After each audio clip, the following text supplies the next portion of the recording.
To change the BreakTimer settings, begin by bringing the Tools menu up and select Settings. Select the BreakTimer tab, and here you can view an overview of your current BreakTimer settings. To change your settings, click Adjust Settings in the top right corner. Now you'll be presented with a number of tabs to let you change the various aspects of the BreakTimer. To adjust break timing itself, you can adjust how long you want your average break length to be, and you can set an average break frequency.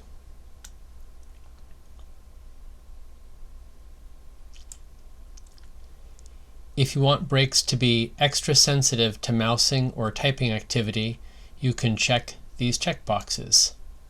But keep in mind that the break reminder is always considering your typing and mousing activity. This is only if you want it to be extra sensitive to one of those. For example, if you have discomfort associated with that. Now, breaks in general are timed based on your activity, but you can also specify a minimum and a maximum time between breaks. So for example, if I specify a minimum time of 15 minutes, my breaks will never be more often than once every 15 minutes. And if I specify a maximum time of 60 minutes, then my breaks will never be more than an hour apart. However, there is an exception to that rule. If you take a long break on your own, or a long natural break, then RSIGuard will reset the timer. If you want to prevent that from happening, you can click this checkbox here. In this case, a break will occur at least once every 60 minutes, no matter what, even if you're completely inactive on the computer. Finally, you can specify that you want a break to be at least a certain length of time. Normally the length of time is based on how much you've been using the computer, but for example, if you wanted to always make sure that you had a break be at least 5 minutes, you could specify that here. Moving on to the interaction style of breaks, these settings control how the BreakTimer interacts with you. When it's time for a break, wait to start the break, and your choices are until you've been inactive on the keyboard for a few seconds, and what this does is it makes it so that the break doesn't pop up in the middle of you typing a sentence or in the middle of you doing something. It'll wait until you've paused on your own for a few seconds. Or alternately, you can have it present you with a break needed button, which you have to click in order to start your break.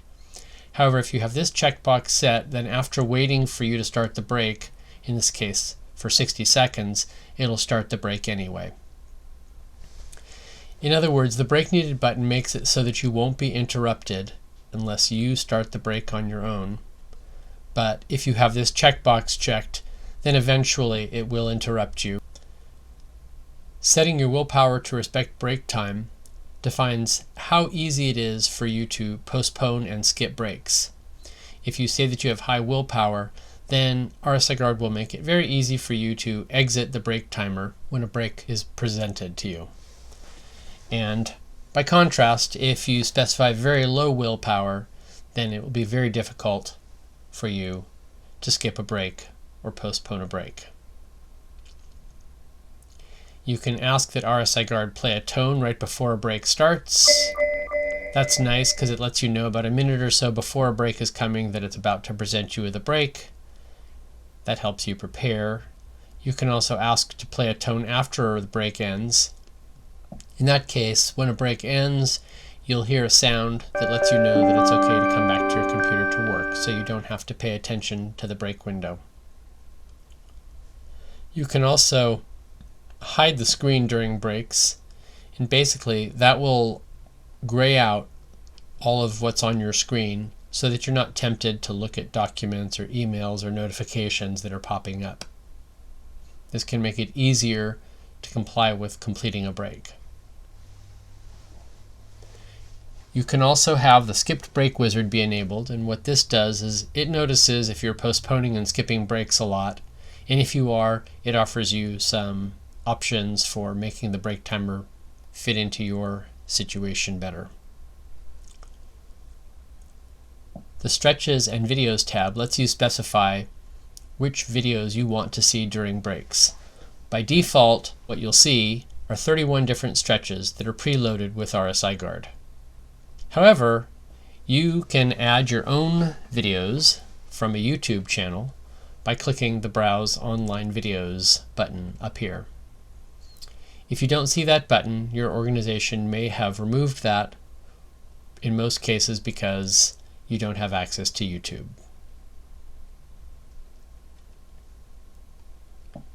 If you have a work restriction, or if you simply want to restrict your time on the computer or your activity on the computer, you can specify a work restriction. There are a variety of different types of work restrictions that RSIGuard supports.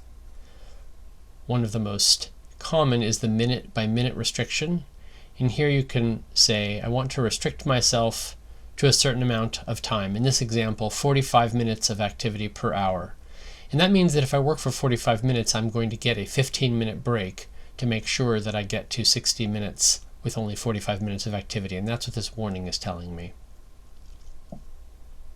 I can also set up a work restriction that's based on how many keystrokes I do or how many mouse clicks I do.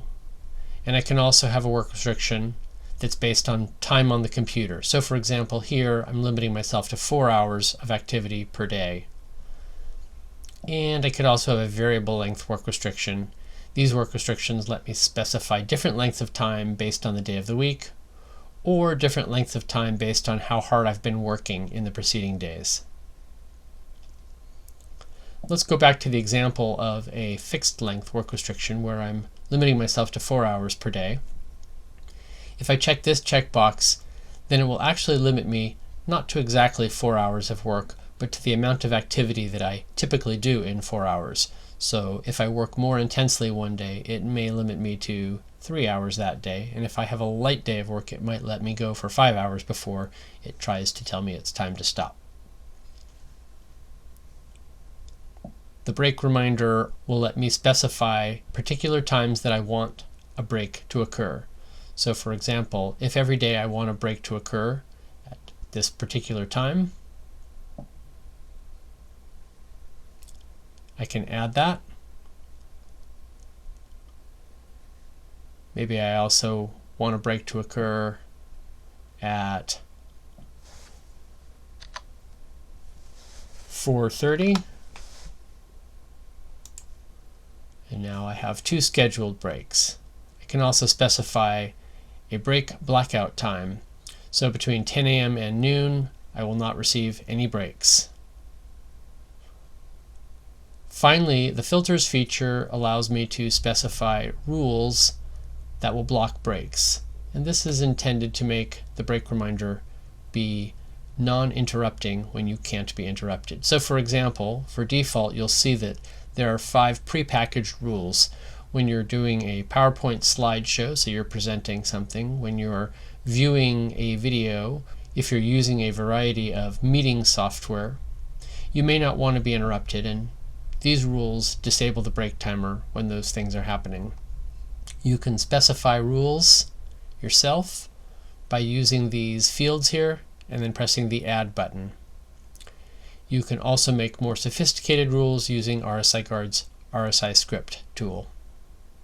That's an overview of how you set up the break reminder. For most people, the most common thing that you'll be adjusting will be the break timing section, but be sure to think about whether or not these other sections are important to you as well. Thanks for watching.